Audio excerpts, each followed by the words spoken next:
그러니까 내 강의를 듣고 시어머니일 거예요. 시어머니가 내 강의를 듣고 며느리를 불러서 한 소리 한 거지. 나 안 죽는데더라. 너 나 다 나 위해서 쓰다가 나 통장에 500만 원만 남길 테니까 나한테 유산 받을 생각 꿈도 꾸지 말아라. 그렇게 이제 얘기를 한 거야. 그러니까 그냥 열받으니까 나한테 전화를 한 거죠. 그런 강의 하지 말라고. 그리고 그 자매는 한마디 더 하더라고요. 당신 강의하는 거 재수없다고 그랬죠.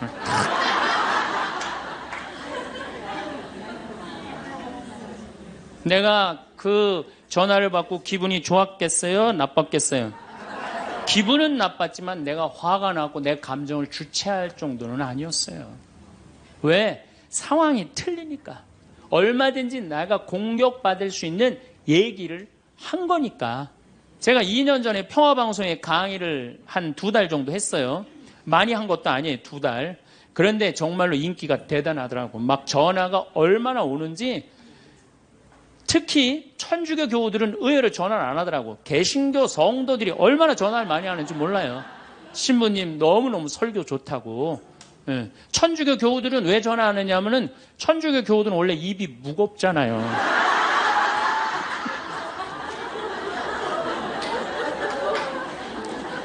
급기야는 목사님이 전화를 하셨어요. 신부님 우리 교회에 와서 설교를 주일 예배에 좀 해달라는 거예요. 그래서 제가 주일 예배에 가서 설교를 했어요.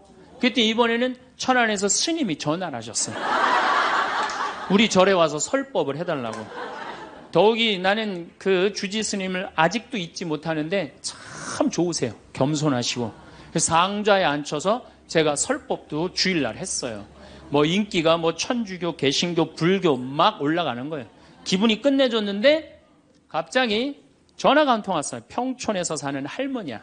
근데 이 할머니가 전화를 우리 직원한테 황창현 신부를 바꾸라고 전화가 온 거예요. 근데 문제는 황창현 신부님을 바꾸라는 건 좋은 말 하려고 전화한 거예요. 근데 황창현 신부를 바꾸라는 건 따지려고 전화한 거예요. 전화를 딱 받았더니 당신은 정의구현 사제단이냐 딱 그렇게 물어보는 거예요. 그래서 난 정의구현 사제단이 아니다. 그랬더니 정의구현 사제단도 아닌데 왜 운하를 반대하느냐. 우리나라 경제가 살려면 운하를 해야 된다. 젊은 신부가 경제도 모르고 사회도 모르고 정치도 모르는 신부가 방송에 나와서 운하가 안 된다고 1시간 동안 떠들면 되겠느냐. 그리고 당시 수원교구 주보에다가 운하 안 된다고 한 달을 주보에다 써내는데 그 60만 명, 70만 명이 있는 주보에다 그런 글을 쓰면 되느냐. 그리고 당신 앞에 행복론 강의도 하나도 재미없었다. 나와서 방송 나와서 강의하지 말아라. 그래서 전화를 탁 끊는 거예요. 제가 기분이 좋았겠어 나빴겠어요? 기분은 나빴지만 그 할머니 때문에 화를 주체하지 못해서 내가 목을 매갖고 자살을 해야 되겠다 이 생각은 안 했어요. 생각이 다 틀린 거예요. 생각이 틀리고 상황이 다 틀린 거예요. 내 강의를 듣는 사람이 10,000명이라면 10,000명 중에 5,000명은 나하고 생각이 같을 수 있어요. 근데 5,000명은 나하고 틀릴 수 있어요. 5,000명이 틀리다고 그 5,000명 때문에 화낼 필요는 없다. 아, 나하고 틀릴 수도 있구나. 이렇게 생각하면은 마음이 편안하거든요. 근데 그런 것 때문에 뭐 화를 내고 열낼 일이 뭐가 있어요. 그런 다른 의견이 있을 수 있는 거예요. 그걸 일일이 다 대응하려고 그러면은요, 나중에 내가 어떻게 될 것 같아요?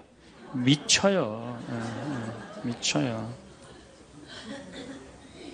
사람은요, 동그란 사람이 있고, 네모난 사람이 있고, 세모난 사람이 있고, 별난 사람이 있어요. 그렇죠? 근데 꼭 사람 중에 삐죽한 사람이 있어요. 삐죽한 사람. 말 한마디라도 꼭 아프게 하는 사람이 있어요. 그래갖고 내가 그냥 마음 먹고 파마를 싹 했단 말이야. 마음 먹고. 그래갖고 이 동그란 사람이 파마를 딱 했는데 삐죽한 놈이 딱 와서 한마디 합니다. 파마를 왜 그렇게 했어? 얼굴이 떡판 같아 보이잖아. 그럼 이 동그란 사람 피가 뚝뚝 떨어져요? 안 떨어져요? 뚝뚝 떨어지는데 동그란 사람 특징은 뭐냐? 남한테 싫은 소리 하면 안 되는 줄 알고 있는 거예요. 그러니까 동그란 사람이 그렇게 내 가슴에 피가 떨어지면 한마디 해줘야 될 거 아니에요. 내가 떡판이든 뭐든 네가 무슨 상관이냐 이렇게 얘기를 해야 되는데 동그란 사람은 파마를 왜 그렇게 해서 얼굴이 떡판 같잖아. 그러면 동그란 사람이 뭐라고 그러냐면 그러게 해다 보니 그렇게 됐네.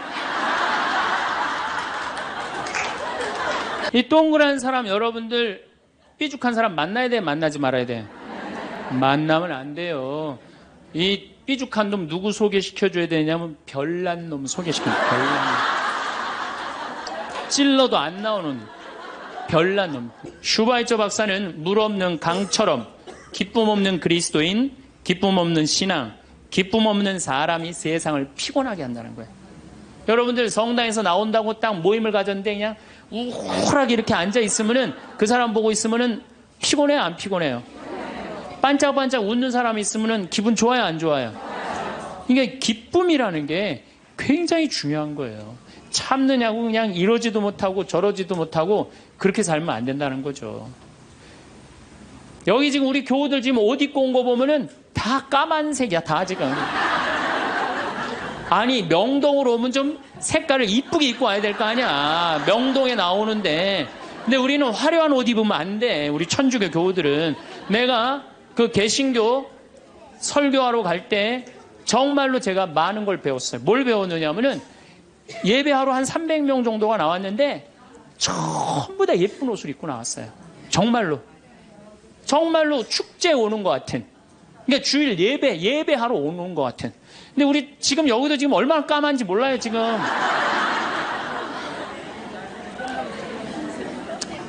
그러니까 이게 감사의 신앙생활하는 사람이랑 간구의 신앙생활하는 사람이랑은 차원이 틀려요. 감사 드리는 사람들, 찬양 드리는 사람들은요, 그냥 저절로 뜨거워요. 그런데 간구 기도하는 사람, 기도해서 복을 받는다. 이게 기복신앙이에요. 성당에 나와갖고 뭐 이거 달라 저거 달라 이거 해달라 저거 해달라 기도하는 분들 있죠? 기도해서 복 받는 거 그거 기복신앙이에요. 아, 우리 무당한테만 가갖고 기복신앙 있는 거 아니에요. 성당에 나와서도 기복신앙들 많습니다. 그래갖고 그냥 우리 신부들이 그냥 서양 무당인 줄 알고 그런 분들 많아요. 그래갖고 그냥 저한테 와갖고 그냥 제가 그냥 뭐 무슨 능력이 뛰어난 줄 알고 어디 성령 기도회 가면 안수 기도 해달라는 분 오늘도 2분 해드렸어요. 물론 오늘 해드린 안수는 내가 기적을 일으키려고 한 건 아니에요.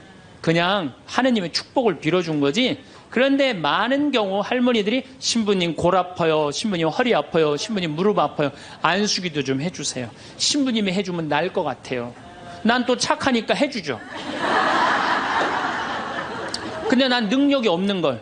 그래갖고 머리에 손을 얹고 내가 뭐라고 기도하느냐면은 하느님 이 할머니 골이 아프답니다. 내가 해줄 수 있는 건 그것밖에 없어요. 내 손에서는 아무것도 안 나와요. 난 사람도 한 명도 없고. 그러니까 제가 한 2년 전부터 안수기도 안 해줘요. 왜? 아무것도 안 나오는데 누르고 있는 나도 한심하고 아무것도 안 나오는데 머리 디미는 교우들도 불쌍하고 그래서 안 해줘요. 여러분들 정말로 우리가 얼마나 감사하냐. 여기 적어도 명동까지 걸어서 오신 여러분들은 행복한 분들이에요. 눈 2개, 콧구멍 2개, 입 있으면 다 받은 거예요. 정말로. 여러분들 눈 하나 갈아 끼는데 얼마가 드느냐. 내가 조사를 확실히 해보니까 사실은 이거는 그렇게 하면 안 되는 건데 눈 하나 정말로 갈아 끼는데 그 장기 매매 시장에서 하나에 1억에 1억. 2개면 2억에 2억. 여러분들 지금 이게 지금 얼마를 깔고 있느냐면 2억을 지금 눈에 깔고 있는 거야. 2억을. 감사해요, 안 감사해요?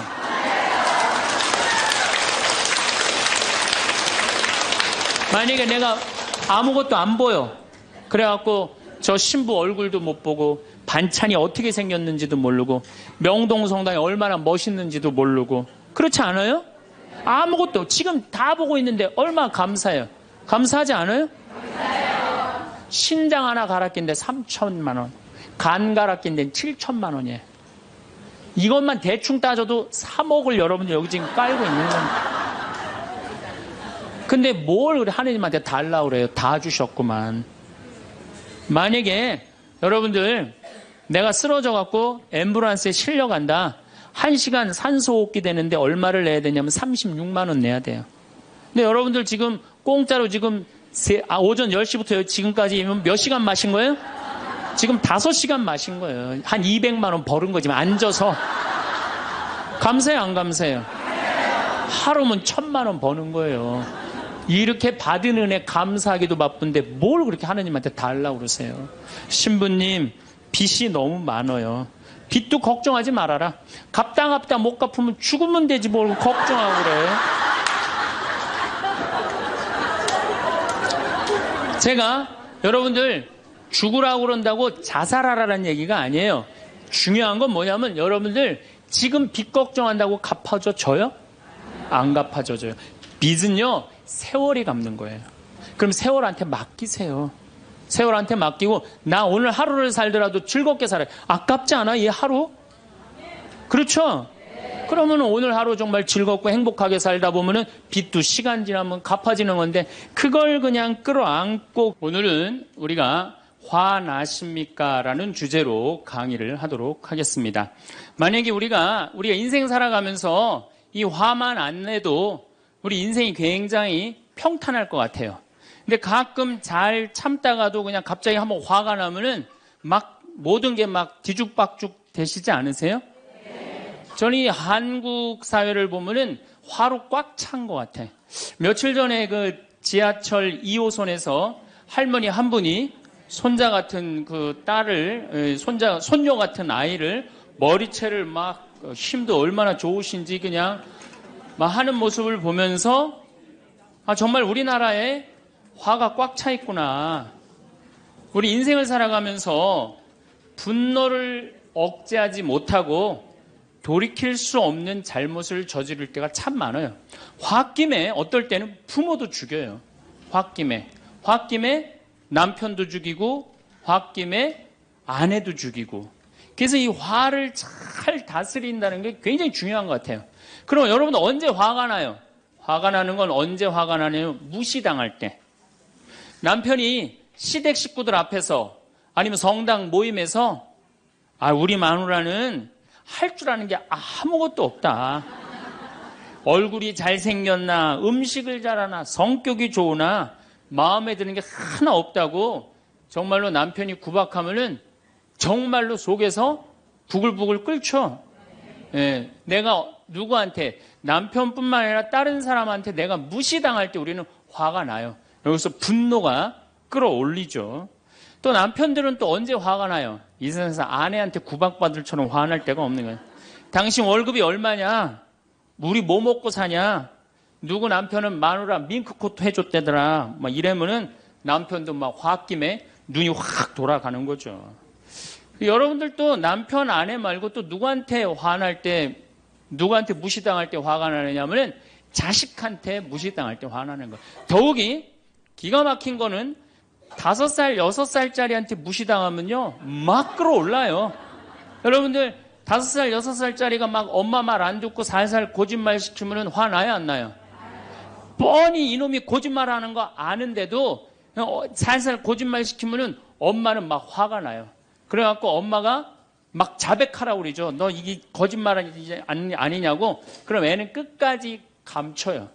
그럼 엄마는 그거 감추는 게 화가 나갖고 애를 막 두들겨 패죠. 근데 사실은 여러분들 그 아이들한테 화나는 거는 애가 문제가 있어서 여러분들 마음 안에 화가 꽉 차 있어서 그래요.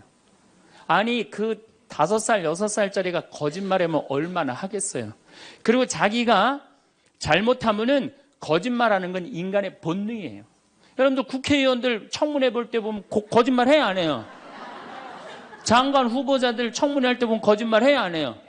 아니 그렇게 대단한 자리에 올라간 사람도 거짓말 하는데 5살, 6살짜리가 거짓말한다고 그게 화가 나갖고 두들겨 패고 그러면 안 되죠. 그리고 뻔히 얘가 거짓말하는 거 알면서도 확인한다고 계속 자백해라, 진실을 말해라. 내가 보니까 거짓말하는 애가 나쁜 게 아니라 그렇게 몰아채는 엄마가 훨씬 나쁜 거예요. 그래갖고 마음 안에 뭐가 있느냐면은 너 한 번만 걸리기만 해봐라. 내가 가만히 두나 봐라. 그래갖고 한 번 걸리면은 한 번만 걸리기만 해봐라라고 95%의 엄마가 별론데요, 자식들한테. 그리고 걸리면은 두들겨 패는 엄마가 한 50%가 두들겨 팬대요. 어렸을 때 자식들한테. 이게 문제죠. 예. 또 누구 때문에 화가 나요, 여러분들? 죽지도 않는 시어머니 때문에 열받잖아요. 그냥 막 90, 100살이 됐는데도 그냥 안 죽고 그냥 건강하고 배고프다고 그러고 밥 내놓으라고 그러고. 또 우리 또 할머니들은 누구 때문에 화나요? 내 마음 몰라주는 며느리 때문에. 그러니까 사실은 화는 어디서 가장 많이 나느냐면 가정 안에서 가장 많이 나는 것 같아요. 다른 데보다는 가정 안에서 자식 때문에, 남편 때문에, 부모 때문에, 아니면 며느리 때문에 화가 나는 거죠. 화는 날 때 보면 작은 일로 시작해서 크게 터집니다. 되게 아무것도 아닌 일로 화를 내기 시작해서 나중에 크게 터져. 그 화나는 걸 보면은 다이너마이트 이렇게 타들어가는 거 보시죠? 도화선. 싹 타들어가다가 마지막에 터질 땐 어때요? 산도 무너뜨리고 막 굴도 막 만들어내고 그러잖아요. 그러니까 우리가 화가 날 때는 그 다이너마이트 도화선에서 살살살살 탈 때 그때 꺼야 돼. 그게 끝에 가갖고 이게 터질 때까지 나를 복구 기다리고 있으면 나중에 큰일 납니다. 여러분들 처음에 집에서 불이 났을 때, 조그만 불이 났을 때 빨리 끄면은 그 다음에는 번지지도 않죠. 근데 끄지 않고 그냥 막 계속 놔두면은 나중에 불이 커지면 그땐 끄고 싶어도 꺼요, 못 꺼요? 못 끄는 거예요. 그러니까 화라는 거는 잘 빨리 다스리는 훈련이 필요한 거예요. 내가 김치찌개 저녁에 요즘 배춧값이 너무 뛰었다고 그래서 딴 데 이 배춧값 신경 쓰느냐고 김치찌개를 좀 짜게 끓였어.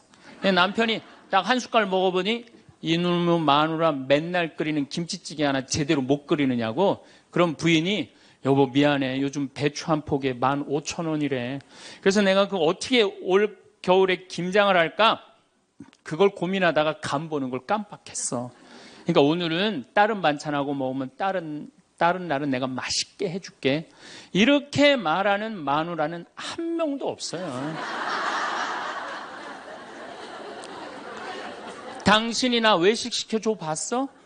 아니 김치찌개가 짠 날도 있고 응? 맛있는 날도 있죠. 어떻게 맨날 당신 입에 딱딱 맞춰서 끓여주느냐고. 그럼 남편이 외식도 못 시켜주고 그래서 좀 미안해갖고 다른 반찬하고 먹으면 다행인데 남편 절대 안 지죠. 너는 맨날 집에서 텔레비전만 보고 해는 일이 뭐 있느냐고. 집안 청소를 제대로 하느냐, 반찬을 맛있게 하느냐. 그러면은 부인이 당신이 나 옷 하나 제대로 안 사주고 그래서 나 텔레비전에서 그거 내 아이 쇼핑 하는 거다. 그럼 또 남편이 넌 시집 올 때 해갖고 온 게 뭐가 있는데. 이러면은 점점 김치찌개로 시작해서 부부 능력 시집 올 때까지, 그리고 이제 나중에는 이렇게 사느니 너 죽고 나 죽자. 그래갖고 여러분들 뉴스 보도를 보면요, 자세히 보면요, 이런 뉴스가 굉장히 많이 나요. 아파트 15층에 느닷없이 14층에서 불이 나요. 그래갖고 소방관들이 와서 불을 끄고 주위 사람들 증언을 들어보면은 밤새 고함 소리가 오고 가고 난 뒤 불길이 치솟았다. 그러니까 이제 홧김에 이렇게 사느니 너 죽고 나 죽자. 그래서 이불 방 한가운데다 갖다 놓고 석유 뿌리고 그리고 불 지르는 게 방화의 14%래요. 홧김에 지르는 불이 14%래요. 그 다음에 이 화라는 단어를 보면 불화자야. 여러분들 화가 나면 막 불이 나는 거야, 속에서. 이거를 다스리지 못하고 이거를 끄지 못하면은 우리가 점점 크게. 근데 화는 내면 낼수록 문제가 해결될까요? 문제가 꼬일까요? 화는 내면 낼수록 문제가 꼬여요. 제가 20년 전에 제가 알던 분 시동생이야. 이 양반이 굉장히 다혈질이었어요. 성탄절 전날 불법 유턴을 하다가 걸렸어요. 걸려갖고 정경이 딱 잡아갖고 불법 유턴했습니다. 벌점 15점에 벌금 7만 원입니다. 나는 안 했다. 내가 분명히 봤습니다. 이놈의 새끼 안 했다는데 왜 자꾸 그러느냐? 너 경찰서장이 누구냐? 누굽니다. 그래 마침 친구였나 봐요. 내 친구인데 너 가만히 안 놔두겠다고 귀싸대기를 때렸어요. 정경 귀싸대기를. 했더니 정경이 가만히 있어요. 공무집행방해로 철창에 집어넣어버렸어요. 그래서 거기서 길길이 뛰다가 그 자리에서 뇌출혈로 죽었어요. 불법 유턴한 거 하나 때문에. 근데 우리는 그런 일들 참 많아. 옛날에도 공중전화 오래 한다고 그런 사건도 있었죠. 그냥 아무것도 아닌데 그냥 조금만 한 번만 내가 이 고개를 숙이면 되는데. 저도 강의 다니느냐고 멀리 강의 갈 때 시간은 다가오고 차는 막히고 그러면 제가 불법 유턴도 많이 하고 빨간불일 때 건너도 많이 가요. 정말로. 왜냐하면 나를 기다리는 분이 보통 500명, 1000명인 경우가 많잖아요. 서울 올 때가 제일 그럴 때가 많아요. 딱 걸리면은 저는 딱 문 내리고 로만 칼라 딱 보여주면서 제가 뭐라고 그러냐면 정말 미안하다. 내가 불법 유턴한 거, 내가 신호 어긴 거 인정한다. 그렇지만 내가 강의가 있어서 그러니까 좀 잘 좀 봐줘라. 그런 경찰들이 대부분은요, 침 뱉은 거, 안전벨트 안 한 거, 벌점 없는 걸로 끊어주지, 굳이 그거 벌점 매기면서 끊어주는 경찰 없어요. 인생 살아가면서 고개를 한 번만 숙이면은 문제가 해결될 때가 너무 많아요. 근데 그 한 번을 숙이는 게 우리가 안 될 때가 참 많아요. 가끔 잘 하다가도 어느 날 안 숙여지는 날이 있죠. 그거를 숙이는 것을 훈련이 된 사람이 성숙한 사람이에요. 그 사람이 정말로 어디다 내놔도 그 사람 문제 없이 살 사람이에요. 화날 때마다 그냥 막 집어 던지고 막 그러는 사람 주위에 친구 하나도 없어지죠. 또 우리가 언제 화가 나요? 식구 가운데 자기만 손해보고 희생한다고 생각할 때 화나요? 안 나요? 오빠는 대학 보내고 나는 고등학교밖에 안 보냈어. 그럼 부모님한테 막 화가 나요? 안 나요? 나죠? 성당에서도 화날 때가 언제예요? 나는 성모에서 맨날 부엌에서 그냥 겉절이 김치 담그고 그냥 맨날 하는데 그냥 반찬 다 만들어갖고 내놓으면은 생전 성당에도 안 보이던 여자가 그냥 싹 여우같이 차려입고 와갖고 그거 딱 차려놓은 거 딱 들고 신부님 앞에 딱 가서 거기서 그냥 헤헤거리고 그거 주워 먹어본 거 보면은 이 식당에서 나는 그냥 완전히 그냥 식순이로 그냥 하다가 그냥 그거 보면 화 나요? 안 나요? 나죠? 내가 손해본다고 생각할 때 화가 나는 거예요. 성당 공동체에서 제일 미치는 건 뭐냐 하면은 누군가 자기를 비난하고 다니고 있어. 근데 그 사람이 누군지를 모르겠어. 나를 두고 분명 욕을 하는데 그럴 때 화가 나요? 안 나요? 날 때 많죠. 열받는 분 계신가 보다. 내가 시집 가서 내 시동생 어버 키우고 대학 보내고 장가 보내고 시누이도 그렇게 시집 다 내보냈어. 그래갖고 정말로 똥구멍이 찢어지게 가난한 집에 이 집에 와갖고 정말 다 이렇게 하고 다 먹고 살 만큼 해놨어. 그런데 환갑이 됐어. 그래갖고 야 내가 시집 와갖고 그렇게 잘해줬는데 내 환갑 때 다이아 반지를 해갖고 올 것이냐 유럽 여행 티켓을 갖고 오실 것이냐 기다리고 있는데 시동생 시누이들이 딱 환갑 때 왔는데 10만 원 봉투에 딱 넣어갖고 왔어. 그거 보면 열받아요? 열 안 받아요? 열 무지하게 받죠. 네. 그래갖고 내가 너희들하고 인간관계를 갖나 봐라. 그리고 인간관계 끊고 사는 사람들도 많아요. 해준 게 돌아오지 않을 때. 그렇죠?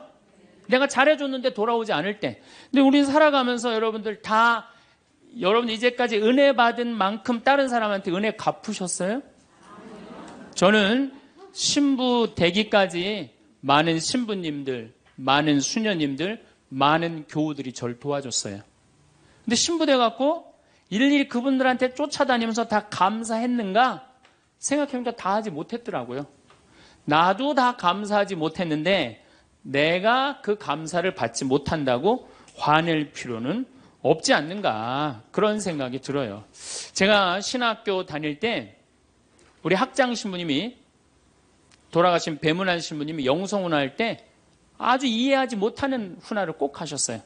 여러분들은 본당 신부가 돼갖고 교우의 40%만 지지를 받아도 여러분들은 성공하는 신부입니다.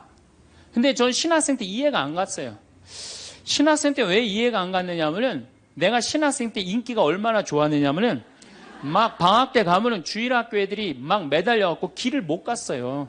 지금이야 뭐 이상한 세상이 돼갖고 그러지 못하지만은 25년 전만 해도 애들이 신학생들을 얼마나 매달리고 좋아했어요. 초등학교 애들이. 중고등학교 애들은 내가 방학 끝나고 신학교 돌아가면은 애인 군대 보내는 것처럼 그렇게 섭섭하고 편지 보낸다고 그러고 학사님 보고 싶다고 그러고 본당에서 아줌마들은 나보면 죽어 좋아서. 그런데 신부가 돼갖고 교우의 40%가 나를 지지해주지 않는다? 신학생 때도 인기가 이 정도라면 본당 신부 돼갖고 인기가 더 높을 거 아니에요. 그래서 신학교 그 영성 문화를 이해를 못했어요. 근데 막상 제가 신부가 되고 보니 교우의 40% 지지받는 거는요, 하늘의 별 따기보다도 어렵더라고요. 왜냐하면은 우리나라 지금 통계적으로 미사 참여율이 25% 나와요.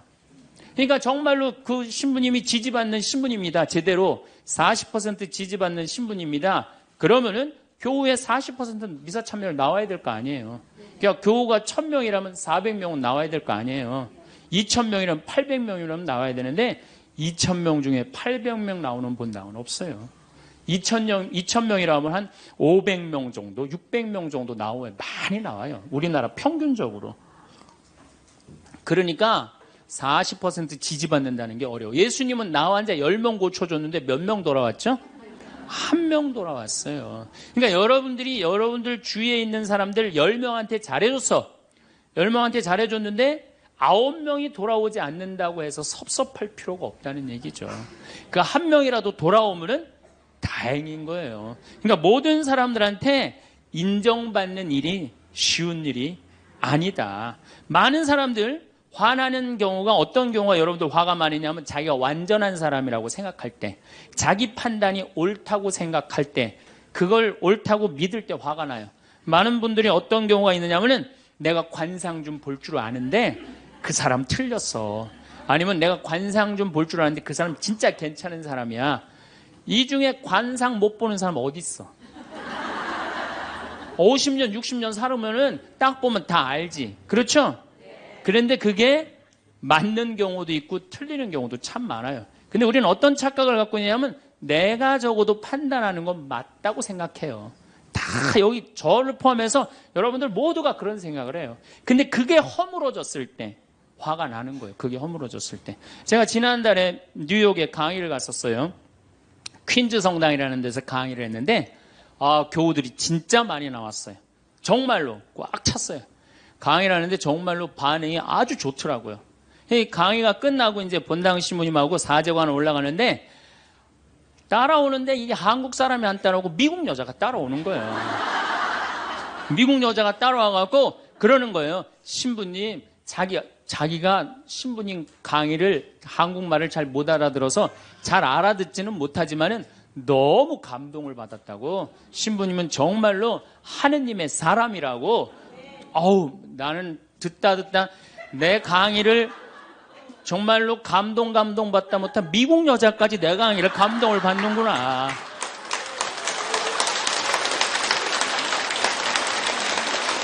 그래갖고 기분이 너무 좋아갖고 이제 그 여자하고 얘기를 하고 있는데 본당 신부님이 자꾸 나를 끄는 거예요. 사정원에 빨리 가자고.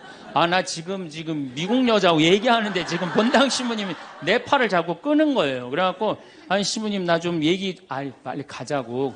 나를 본당 신부님이 가자고 그랬는데 어떻게 가자고 그랬더니 본당 신부님이 조금 지나가더니 신부님이 그러는 거예요. 신부님 저 여자 이거라고 이거.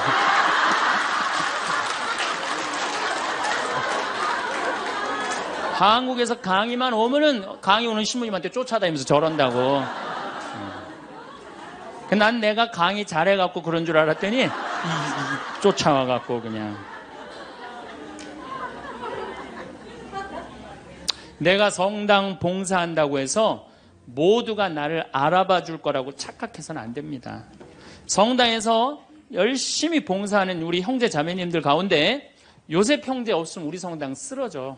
마리아 자매님 없으면 우리 성모에 없어져. 우리 데레사 자매 없으면 성가대 없어져. 그 말 믿지 마세요. 없어져도 성당 잘 돌아가요.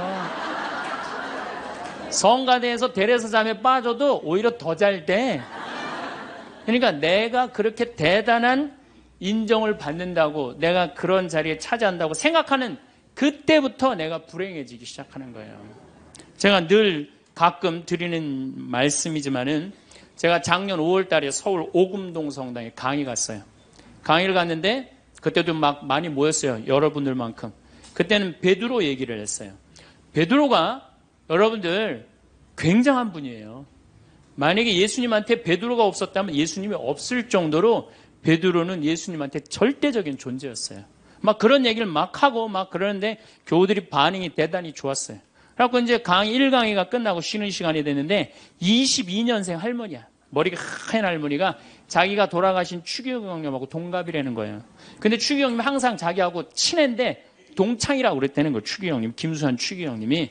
근데 자기는 그때 할머니가 88살 정도 됐던 걸로 기억이 나요. 88년 동안 살면서 이렇게 훌륭한 신부님 강의 처음 들었다는 거예요. 이야, 내가 정말로 인기가 많은가 보다. 그래갖고 할머니가 신부님 손을 한 번만 잡으면 죽어도 여한이 없다는 거예요. 이제 이 나이에. 그래서 할머니 감사합니다. 그리고 할머니 손을 잡았는데 이 할머니 하시는 말씀이 난 오늘 우리 차동엽 신부님 손을 잡아서 죽어도 여한이 없다는 거예요. 차동엽 신부님 손을 잡아서.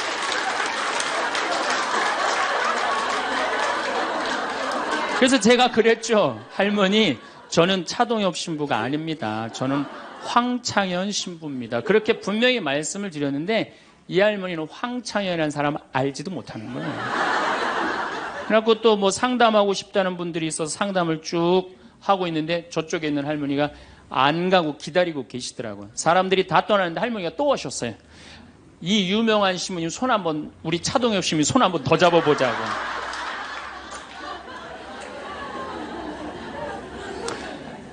모든 사람들이 나를 인정해주지 않는다 하더라도, 모든 사람들이 나를 알아주지 않는다 하더라도 실망하실 필요 없어요. 그리고 우리가 인생 살아가면서 모든 사람이 나를 인정해주는 일은 없어요.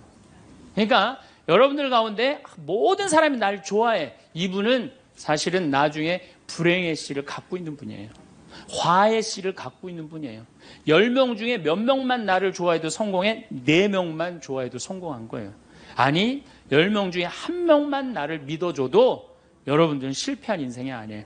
9명은 나를 인정하지 않을 수도 있어요. 근데 가끔 나는 우리나라 연예인들을 보면 안타까워요. 연예인들 막 인기가 좋잖아요. 인기가 좋은데 막 따라다니잖아요. 막 따라다니는데 그 연예인들 따라다니는 사람들을 보면은 많이 따라다녀 500명, 1000명이야. 그러면은 국민의 5천만 명의 국민 중에 1000명 따라다니는데 그 1000명 속에서 자기가 인기가 완전히 있는 줄 아는 거예요. 완전히 그 1000명 속에서 파묻혀갖고 4999만 9천명은 그 사람이 누군지도 모를 수 있어요. 그렇지 않아요? 여러분들 요즘 연예인들 막 때로 나와갖고 뛰어다니고 막 춤추는 거 보면 구분돼요, 안 돼요?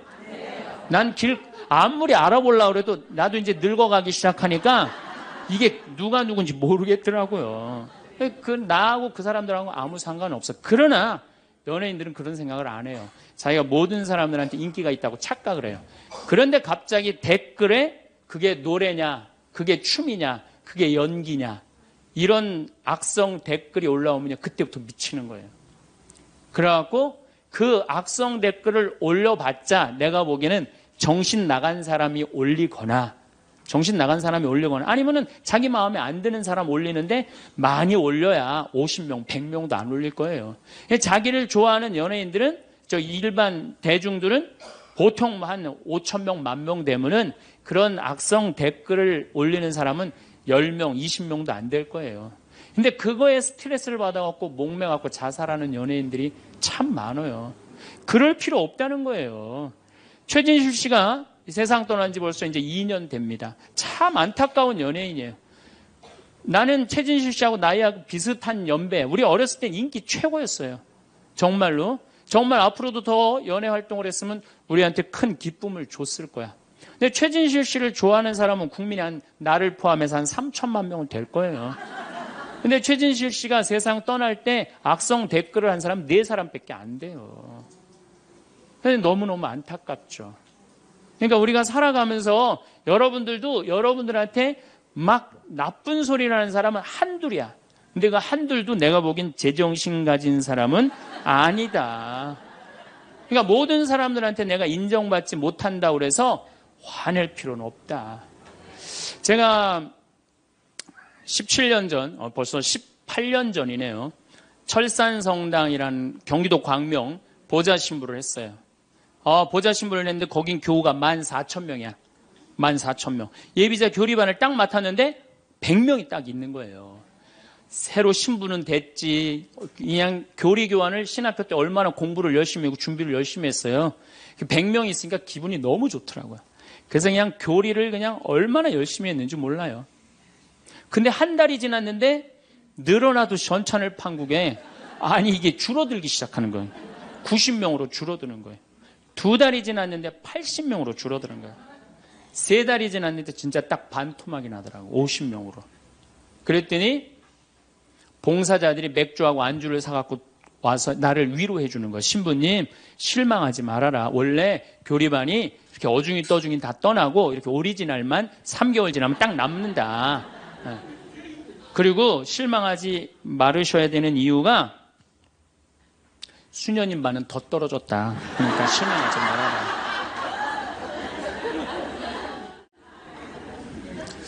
그때 제가 뭐라고 그랬냐면 여러분들은 요한복음 6장도 읽어보지 않았느냐. 요한복음의 6장에 무슨 얘기가 나오는 예수님이 5,000명 먹인 기적 얘기가 나와요. 근데 요한복음 4장에 보면 예수님이 죽어가는 고간의 아들을 살려요. 그냥 예수님 활동하자마자 첫 기적은 요한복음에서 첫 기적은 가나에 술 많게 하는 기적이고 두 번째 기적이 뭐냐면은 죽어가는 고간의 아들을 살리는 거예요.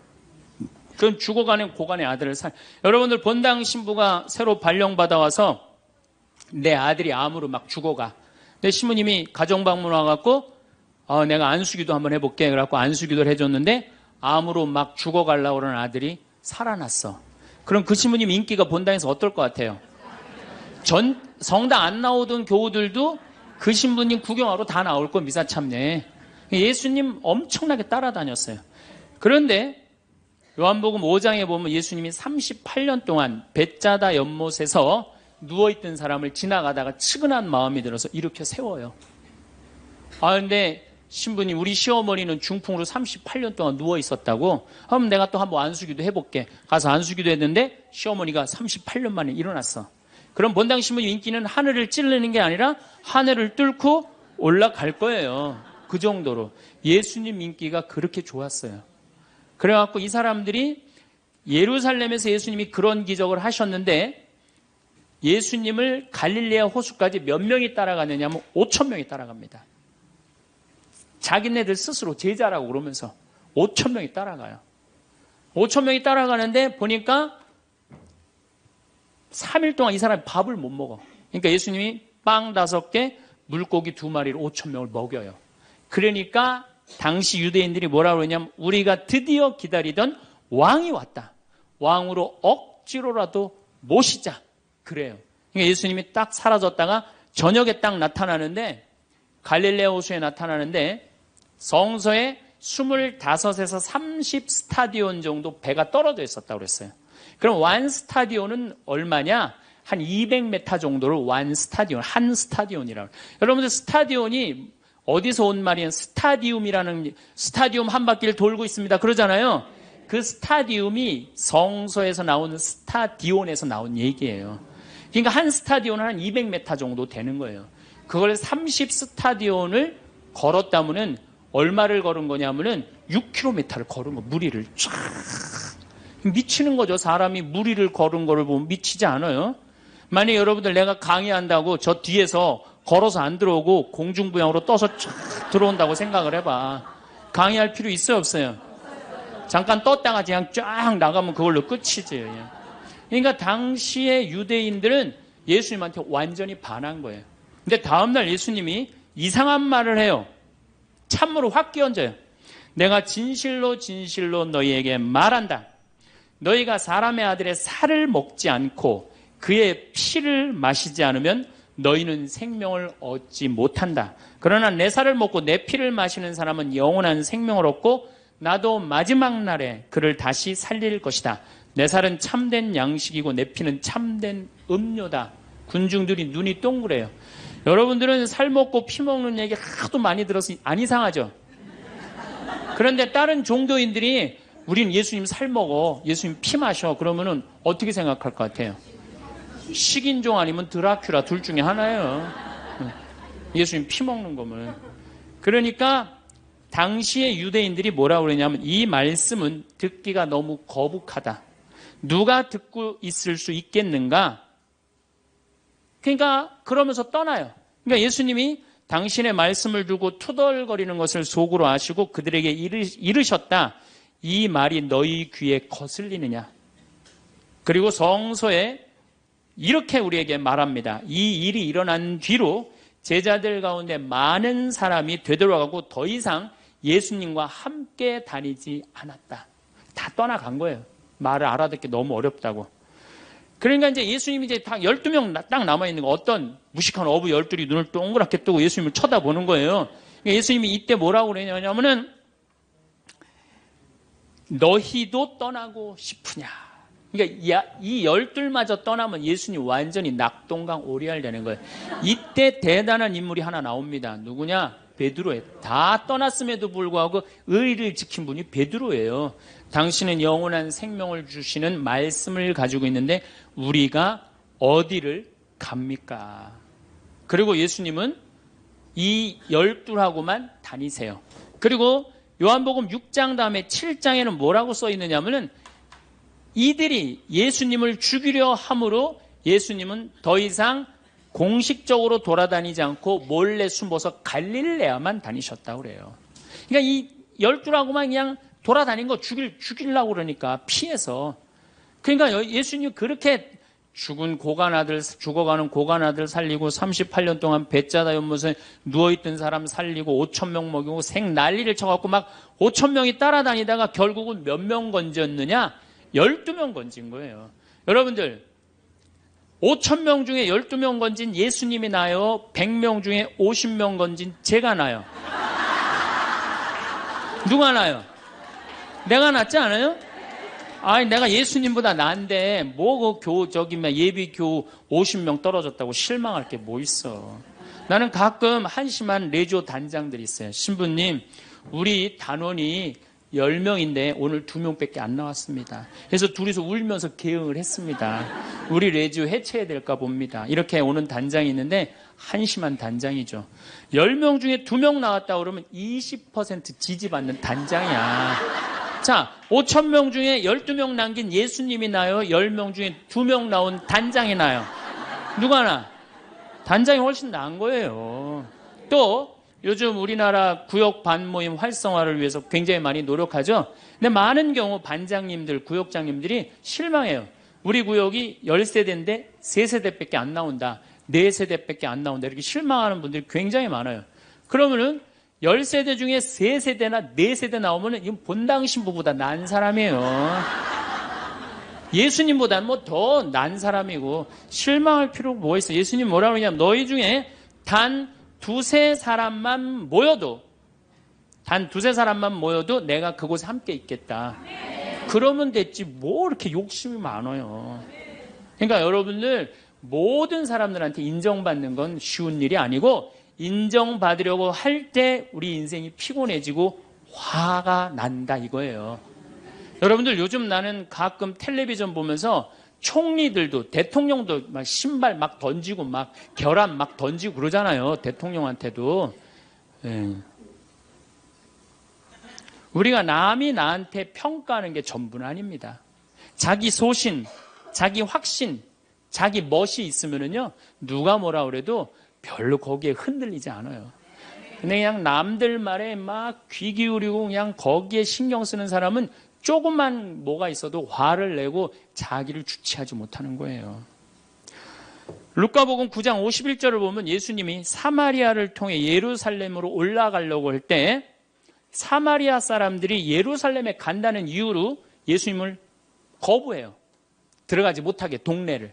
그 동네로 지나가면 지름길로 갈 수 있는데 그러니까 야고보하고 요한이 열받아갖고 뭐라 그러냐면 하늘에서 불을 내려다가 살러버릴까요? 얼마나 열받았으면은 하늘에서 불을 내려다가 살러버릴까요? 그래요. 근데 예수님은 이 둘을 꾸짖고 돌아가세요. 아, 예수님도 돌아가는데 우리가 화가 난다고 그냥 열 지르는 사람마다 전부 다 정면 돌파할 필요는 뭐가 있어요? 그렇지 않겠어요? 우리도 예수님처럼 돌아갈 상황이 되면 돌아갈 줄 알아야 됩니다. 세상 사람들이 다 나를 몰라준다 해도 화낼 일도 아니에요. 공자님은 뭐라고 그러셨느냐? 진정한 성인은 자기를 몰라줘도 분노하지 않고 유유자적할 줄 아는 사람이 진정한 성인이라고 그랬어요. 내가 누군데 나를 몰라봐. 왕년에 내가 이 거리를 주름 잡던 사람인데 이 성당 지을 때 내가 어떻게 했는데 나에게 이럴 수가 있어. 내가 시집와서 똥구녕이 찢어지게 가난한 이 집 이렇게 일으켜놨는데 나를 무시할 수 있어? 이렇게 자꾸 자기 도취에 사로잡히면은요, 나중에 다른 사람하고 부닥치게 되고 잘난 척하게 되는 그런 꼴이 된다. 그런 꼴이에요. 여러분들 반대로 모두를 사랑할 수 있어요? 내가 모든 사람들한테 사랑받을 수도 없지만은 반대로 사랑할 수 있느냐? 다 사랑할 수 있어요? 쉽지 않죠? 내가 본당 신부 해보니까 다 사랑하는 사람이 있긴 있더라고요. 누가 다 사랑하느냐면 머리에 꽃 꽂은 여자가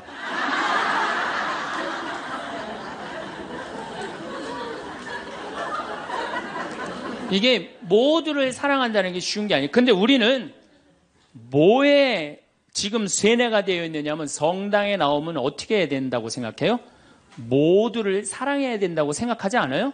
나를 괴롭히는 사람, 나를 미워하는 사람, 나한테 힘들게 하는 사람 다 사랑해야 된다고 생각해요? 그렇게 생각하잖아요. 그리고 은연중에 그런 교육을 받았어요. 은연중에. 근데 성서에 모두를 사랑하라는 구절은 없어요. 서로 사랑하라고 그랬지 모두를 사랑하라고 하는 구절은 없어요.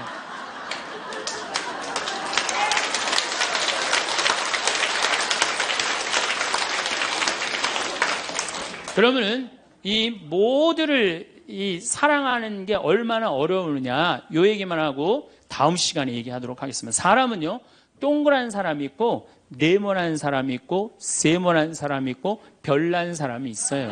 그렇죠? 근데 꼭 사람 중에 삐죽한 사람이 있어요. 삐죽한 사람. 말 한마디라도 꼭 아프게 하는 사람이 있어요. 그래갖고 내가 그냥 마음 먹고 파마를 싹 했단 말이야. 마음 먹고. 그래갖고 이 동그란 사람이 파마를 딱 했는데 삐죽한 놈이 딱 와서 한마디 합니다. 파마를 왜 그렇게 했어? 얼굴이 떡판 같아 보이잖아. 그럼 이 동그란 사람 피가 뚝뚝 떨어져요? 안 떨어져요? 뚝뚝 떨어지는데 동그란 사람 특징은 뭐냐? 남한테 싫은 소리 하면 안 되는 줄 알고 있는 거예요. 그러니까 동그란 사람이 그렇게 내 가슴에 피가 떨어지면 한마디 해줘야 될 거 아니에요. 내가 떡판이든 뭐든 네가 무슨 상관이냐 이렇게 얘기를 해야 되는데 동그란 사람은 파마를 왜 그렇게 해서 얼굴이 떡판 같잖아. 그러면 동그란 사람이 뭐라고 그러냐면 그러게 해다 보니 그렇게 됐네. 그리고 어디 가서 울기 시작하냐면 성당에 가서 울기 시작하는 거예요. 예수님, 저 삐죽한 여자가 나보러 떡판이래요. 근데 예수님 당신이 정말로 십자가에서 참고 인내하고 용서하고 사랑했으니까 나도 참고 용서하고 인내하고 사랑할게요. 그래갖고 그냥 겨우 어떻게 주체할 수 없는 걸 다스려갖고 고해성사를 봤어. 고해성사를 봐갖고 용서를 했어. 자기하고 예수님하고 신부님하고는 화해를 했는데 그 삐죽한 사람하고는 화해했어 안 했어요? 삐죽한 사람은 찔렀는지도 모르고 몰라요. 그 사람 피가 흐르는지도 몰라요. 그런데 더 동그란 사람 미치는 건 뭐냐면 그렇게 찔러놓고 딴 데 가고 막 헤거리고 또 수다 떨면은 동그란 사람이 속으로 무슨 생각이 들어요? 넌 웃음이 나오니? 난 지금 피가 뚝뚝 흐르는데. 가을이 돼갖고 그냥 또 그냥 마음 먹고 성당을 나왔는데 삐죽한 놈이 동그란 사람한테 한마디 또 합니다. 아니 요즘 남편이 돈 못 벌어? 옷을 왜 이렇게 후줄그리하게 입고 다녀? 그러면 또 피가 뚝뚝 떨어지는 거야. 이 동그란 사람 여러분들 삐죽한 사람 만나야 돼? 만나지 말아야 돼? 만나면 안 돼요. 이 삐죽한 놈 누구 소개시켜줘야 되냐면 별난 놈 소개시켜줘. 별난 놈. 찔러도 안 나오는 별난 놈. 예? 이런 놈 소개시켜줘야지 어떻게 모두를 사랑할 수 있어요. 그거는 불가능한 얘기예요. 모두를 사랑한다는 거. 그러니까 여러분들 오늘 이후로 나는 모든 사람을 사랑할 것이다. 그러면 나중에 누가 망가지냐면 내가 망가져요. 네, 모두를 사랑하면서 자기가 완전히 망가지는 거예요. 모두를 사랑하면서 기쁨은 다행인데 모두를 사랑하면서 그걸 끌어안느냐고 속에서 부글부글 끓어. 그냥 화가 꽉 차 있는 거죠. 동그란 사람, 네모난 사람, 세모난 사람, 별난 사람. 사람은 다 틀려요. 정말 제가 다 틀리다는 걸 얼마나 느끼느냐 하면은 내 친구들하고 냉면을 먹어도 내 친구 중에 아주 친한 친구가 하나 있는데 얘는 냉면을 먹으면은 달걀이 나오잖아요. 근데 걔는 흰자만 좋아해요. 근데 저는 노른자만 좋아해요. 저는 노른자만. 그래서 걔를 노른자를 빼놔요. 그럼 저는 노른자만 먹고 걔는 내 흰자 갖고 가고. 사람이 정말로 틀리는 것 같아요. A형하고 B형하고 A병하고 O형하고 밥을 먹었어요. 넷이서 밥을 먹었는데 성격이 다른 거죠. 꼭 P의 문제가 아니라 유형 이렇게 뭐 별 유형이 다 있듯이. 근데 보통 A병이 자기 하고 싶은 대로 한대잖아요. 그러니까 그냥 밥을 먹다가 승질이 났는지 어땠는지 숟가락을 내더니 확 나가버렸어요. 그랬더니 오지랖 넓은 O형이 궁금한 거예요. 앉아서 밥을 먹을 수가 없는 거예요. 제가 왜 나갔는지. 그래서 숟가락을 놓고 따라 나갔어요. 무슨 일인지 알아보려고. B형은 그러거나 말거나 주변에 신경을 안 써요. 나만 편안하면 되는 거야. 밥을 그냥 먹는 거예요. 계속 상관하지 않고. 그랬더니 소심한 A형이 밥이 안 넘어가는 거예요. 그래갖고 아무 신경도 안 쓰고 밥을 먹는 B형을 쿡쿡 찔르면서 한마디 합니다. 혹시 제 A병 나 때문에 삐져서 나간 거 아니냐. 그러니까 신경 쓰지 말아야 되는 건데도 신경을 다 쓰는 거예요. 우리 이렇게 교우들 중에 굳이 내가 저 사람 이렇게 고민하고 괴로워하는 것까지 내 탓이 아닌데도 뭐 성당에서 뭐가 일이 잘못되면 다 누구 탓인 것 같아? 다 내 탓인 것 같아. 우리가 어디서 이게 교육을 받았느냐면은 루카복음 6장을 읽어보면은 뺨을 맞으면 다른 뺨을 돌려대고 겉옷을 달라고 그러면은 속옷을 두고 원수까지도 사랑하라고 가르칩니다. 원수까지도 사랑하라고 그러는데 정말 우리가 모두를 사랑해야 되는 거 아닌가 이런 생각 들잖아요. 그렇죠?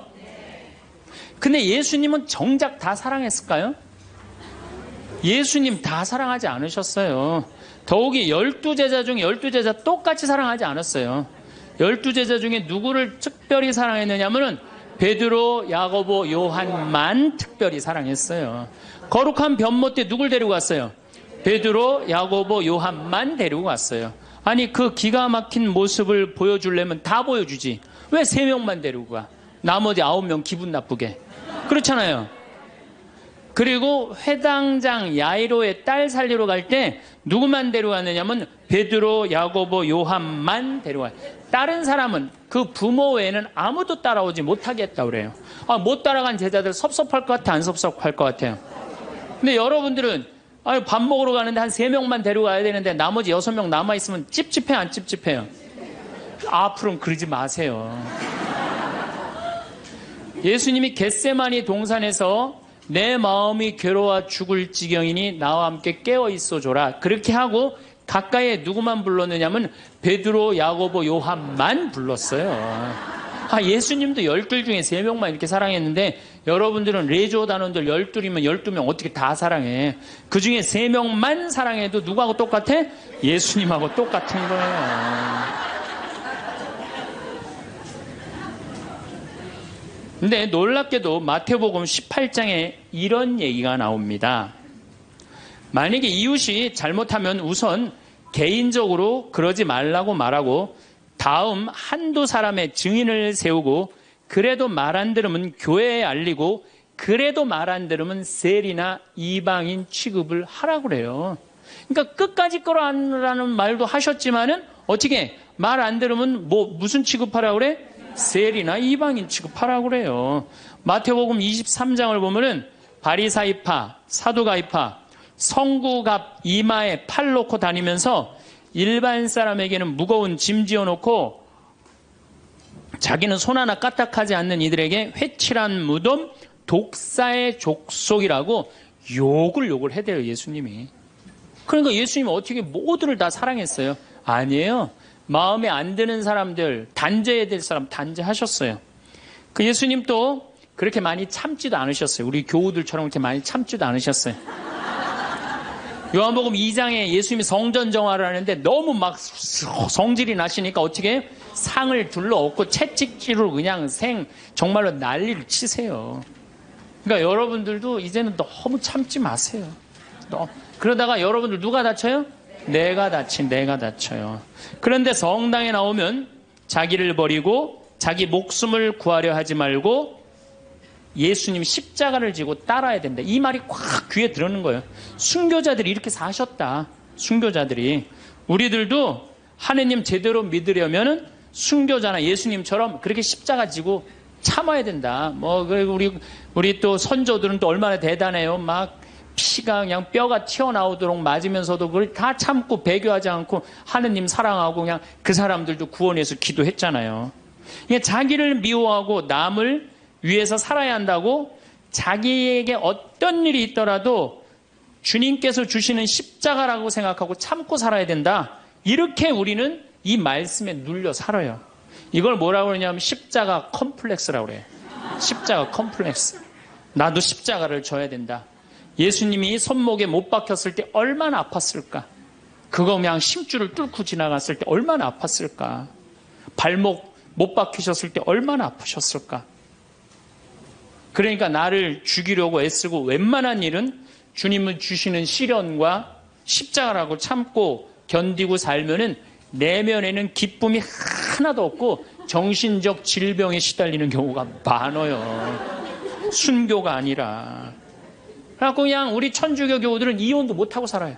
남편이 그냥 맨날 술 먹고 때리고 빚지고 노름해. 도저히 아이들을 데리고 살 수가 없어. 그래갖고 그냥 구역장님이나 레지오 단장님한테 상담을 합니다. 나는 정말로 이제 도저히 저 남편하고 못 살겠다고. 그냥 열심한 구역장님이나 레지오 단장님이 한마디 해요. 아유, 데레사 자매, 십자가에 계신 예수님 생각을 해야지. 십자가에 계신 예수님 생각하고 어떻게 하라는 거야? 참고 살아라니까. 그러니까 참고 살려니 이 자매는 기쁨이 있어요, 없어요? 기쁨이 없는 사람들의 특징이 뭐냐? 선교를 못해요. 기쁨이 없는 사람들은 선교를 못합니다. 왜? 개신교는 정말로 막 하느님 믿으면서 기뻐, 즐거워. 그러니까 주위에 이제 막 세상에서 힘든 사람들한테 뭐라고 그러냐면 우리 교회 가자. 우리 교회 가면은 정말로 기뻐, 구원받을 수 있어. 정말 행복할 수 있어. 그리고 막 끌고 가요. 근데 우리 기쁨이 없는 천주교 교우들은 주위에서 힘들고 고통스러운 사람이 있으면은 성당 가자는 말이 안 나와요. 왜? 너도 한번 나하고 성당 가서 십자가 지고 한번 참아볼래? 이 말이 안 나오는 거예요. 그래서 우리 천주교는 참고 살아야 되기 때문에 신앙생활이 우울해요. 개신교는 기쁨, 찬양, 영광, 감사, 아멘, 알렐루야 이런 거거든요. 근데 우리는 우울해. 우리 교우들은 그냥 봄판공, 가을판공, 양심성찰, 십자가의 길, 참회의 절 이런 거란 말이에요. 그냥 기쁨이 없는 신앙생활. 여러분들 죽을 때까지 참고 사느라고 기쁨 하나 없이 우울하게 산다면은 이분은 아마 지옥 맨 밑바닥에 갈 가능성이 많아요. 단테의 신곡을 읽어보면은 지옥 맨 밑바닥에 많은 사람을 가둬놨어요. 그래서 이 사람들한테 물어봤어요. 이 사람들은 살아생전에 무슨 죄 때문에 지옥 맨 밑바닥에 왔습니까? 물으니까 안내하는 사람이 다른 죄가 아니라 이 사람들은 세상에서 살 때 하느님을 믿는다고 하면서 기쁘게 살지 못하고 늘 우울하게 한숨만 쉬며 산 죄 때문에 여기 왔다고 그래요. 그러니까 기쁘지 않은 사람들이 어디 가는 거야? 지옥 가는 거예요. 그러니까 이 세상에서 기쁘게 산 사람은 천당 가는 거고 이 세상에 우울하게 산 사람들은 어디가? 지옥 가는 거야. 그러니까 여기 있는 분들 중에 지금 내가 십자가 지느냐고 우울하고 이런 분들 어디 갈 가능성이 많아? 지옥 갈 가능성이 많아요. 그래서 우울한 사람이 가는데 아예 정해놨어요. 제 5억에 간대. 지옥 중에. 지옥 1억부터 9억까지 있는데 5억에 간대. 5억. 그런데 예수님께서도 기쁨을 굉장히 강조하십니다. 저는 요한복음 13장, 14장, 15장, 16장, 17장, 18장 이거 여러분들 꼭 한번 묵상해 보세요. 왜 이걸 묵상해야 되느냐? 요한복음 13장에 예수님이 제자들의 발을 씻어줘요. 발을 씻어주고 최후의 만찬을 하세요. 그리고 14장에 뭐라고 그러느냐면은 성령께서 오실 거다. 내가 가도. 그러니까 성령을 보내주실 것을 말씀하시면서 당신이 아버지께로 가는 걸 기뻐하라고 그래요. 이제 곧 18장이면 잡히실 거거든요. 잡히실 것인데도 불구하고 예수님은 제자들하고 마지막 작별 유언을 하면서 기쁨에 대해서 말씀을 하세요. 기뻐해라. 요한복음 15장에는 나는 포도나무요 너희는 가지로다. 너희들은 나한테 붙어 있어라. 그래야만이 많은 열매를 맺는다. 이 말씀을 하세요. 근데 11장에 이런 말씀을 하세요. 내가 이 말을 한 것은 내 기쁨을 같이 나누어 너희 마음에 기쁨이 넘치게 하려는 것이다. 이게 오늘 저녁에 붙잡혀서 돌아가실 예수님 입에서 나올 말이에요. 그런데 예수님이 지금 돌아가심에도 불구하고 마음이 기쁘신 거예요. 그래서 내 기쁨을 너희에게 흘러 넘치게 하려는 것이다. 그러니까 죽기 전에도 기쁘셨던 거예요, 예수님은. 왜? 뭐가 열리니까? 천국문이 열리니까. 16장 22절에는 진리의 성령을 보내주실 것을 다시 한번 약속하시면서 내가 다시 너희와 만나게 될 때에는 너희 마음은 기쁨에 넘칠 것이며 그 기쁨은 아무도 빼앗아가지 못할 것이다. 구하여라 받을 것이다. 너희는 기쁨에 넘칠 것이다. 예수님은 장마다 말씀하시네. 13장, 14장, 15장에 걸쳐서 16장에 걸쳐서도 말씀하시고 17장에 아버지 이 사람들이 하나 되게 해주십시오. 아버지와 나는 하나입니다. 많이 들어봤죠? 네. 이 말씀 끝에 이렇게 말씀하세요. 지금 나는 아버지께로 갑니다. 아직 세상에 있으면서 이 말씀을 드리는 것은 이 사람들이 내 기쁨을 마음껏 누리게 하려는 것입니다. 성서에 보면 온통 기쁨밖에 없는 거예요. 기쁨. 지금 저 18장이면 잡으셔서 돌아가실 분이 마지막 유언에 마지막으로 하신 말씀이 뭐예요? 기쁨이에요. 기쁨. 그렇다면 여러분들은 신앙생활하면서 기뻐야 되지 않아요? 기뻐야 되는데 왜 이렇게 우울해? 왜 이렇게 청승을 떠냐 이거예요. 데살로니가 전서 5장 16절에 유명한 얘기죠. 항상 기뻐하시오. 그렇죠? 끊임없이 기도하시오. 어떤 처지에서든 감사하시오. 저는요, 이 구절보다 더 중요한 구절이 있어요. 그 다음 구절이 이것이 우리 주 예수 그리스도를 통하여 드러내신 하느님 아버지의 뜻입니다. 그러니까 여러분들이 항상 기뻐하고 어떤 처지에서든 감사하고 끊임없이 기도하는 것은 누가 예수님을 통하여 드러내신 누구의 뜻이야?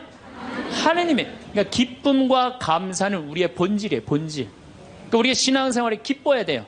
필립보서 4장 4절 이 베드로 바오로 사도가 감옥에 갇혀서 쓴 거래요. 유명한 얘기예요. 주님 안에서 항상 기뻐하십시오. 다시 말합니다. 기뻐하십시오. 그래서 필립비서에 기뻐하라는 말을 16번이나 해요. 16번이나. 그리스도 안에서 기뻐하라고. 그러니까 여러분들은 신앙생활하면서 기뻐야 돼. 예수님이 일생 수고순환하셨기에 우리도 일생 수고순환해야 된다고 이야기하는 사람들 이거 잘못 알고 있는 거예요.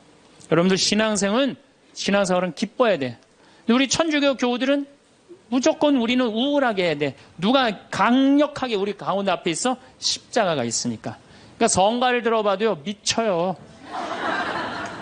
이제 조금 있으면 대림절 시작되는데 대림절 때 내가 제일 복장 터지는 성가가 뭐냐면 구세주 빨리 오사 이 성가예요.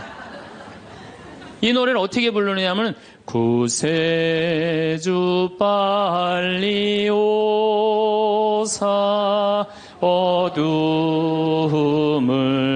없이 하며 동정 마리아에서 탄생하옵소서 이렇게 부른단 말이야. 근데 이 노래는 이렇게 부르면 절대 안 돼요. 이 노래는 목 갖춘 마디로 시작해서 8분의 6박자야. 강량약, 중강량약. 이거 춤추듯이 불러야 되는 거예요.